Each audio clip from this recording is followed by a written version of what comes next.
मासा ज्ञात करना। चलो आज मासा ज्ञात करना सीखते हैं 3 तरीके से। एक है प्रथम विधि, जिसको कहते हैं गुणनखंड विधि, गुणनखंड तरीके से ज्ञात करेंगे। और दूसरी विधि है भाग विधि, तो भाग विधि से ज्ञात करेंगे। और तीसरी विधि है विभाजन एल्गोरिथम विधि, इससे ज्ञात करेंगे। तो हम संख्याएं लेते हैं, संख्या होनी चाहिए। एक संख्या लेते हैं 90 और दूसरी संख्या लेते हैं 84। ये 2 संख्याएं ले लेते हैं। तो पहले इनको गुणनखंड विधि से ज्ञात करते हैं। तो गुणनखंड विधि से ज्ञात करने के लिए दोनों संख्याओं के गुणनखंड करने होंगे। 90 और 84 दोनों के गुणनखंड कर लेते हैं। पहले गुणनखंड करते हैं 90 का। चलो यहाँ पे कर लेते हैं। 90 को 2 से विभाजित करिए। 2 चक्कू 8, 2 पंचे 10। अब इसको 3 से विभाजित करते हैं। 3 एकम 3, 3 पच्चे 15। फिर 3 से विभाजित करते हैं। 3 पच्चे 15। अब इसको विभाजित करते हैं 5 से। 5 एकम 5। इसके गुणनखंड हो गए 2, 3, 3, 5। 2, 3, 3, 5। अब गुणनखंड कर लेते हैं 84 के। इसको 2 से विभाजित करिए। 2 चक्कू 8, 2 दूना 4। 2 एकम 2, 2 दूना 4, 2 एकम 2। 3 सते 21, 7 एकम 7। इसके गुणनखंड हो गए 2, 2, 3, 7। 2, 2, 3, 7।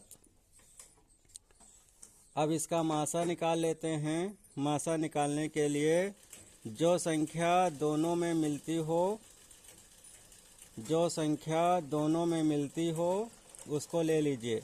ये 2, ये 2 दोनों में मिल रहा है तो ये 2 हो गया।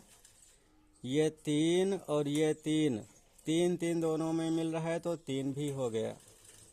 और कोई भी संख्या दोनों में नहीं मिलती है तो 2 गुणे 3, 2 3 6। इसका मासा हो गया 6।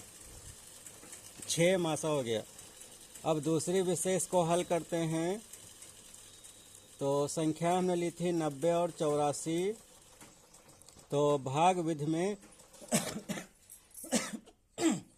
भाग विधि के लिए छोटी संख्या से बड़ी संख्या में भाग दीजिए। 84 से 90 में भाग दीजिए। 84 एकम 84। 90 में से 84 निकल गया, बचे 6। अब 6 से भाग करिए 84 में। तो 6 एकम 6। 8 में से 6 गया, बचा 2। उतारा 4, हो गए 24। 6 चौक 24। ये पूरा पूरा विभाजित हो गया। तो जिस संख्या ने पूरा पूरा विभाजित कर दिया है वही है मासा। विभाजित किया 6 ने तो मासा हो गया 6। तो ये हो गई गुणनखंड विधि, ये हो गई भाग विधि। अब तीसरी विधि देखते हैं। तो तीसरी विधि थोड़ा कठिन है, विभाजन एल्गोरिथम विधि, और इसको प्रारंभिक एजुकेशन में शामिल नहीं किया गया है। तो जब हम इसको अगली थोड़ा बड़ी कक्षाओं को पढ़ेंगे फिर इस विधि का अध्ययन करेंगे। थोड़ा और अध्ययन कर लेते हैं। मासा, मासा है क्या? मासा का पूरा नाम होता है महत्तम समापवर्तक। इसको इंग्लिश में कहते हैं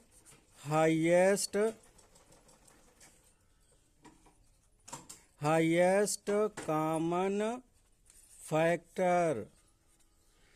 हाईएस्ट का हो गया H, कॉमन का हो गया C, फैक्टर का हो गया F। तो शॉर्ट में इसको HCF भी कहते हैं, महत्तम समापवर्तक भी कहते हैं, हाईएस्ट कॉमन फैक्टर भी कहते हैं, और शॉर्ट में इसको मासा भी कहते हैं।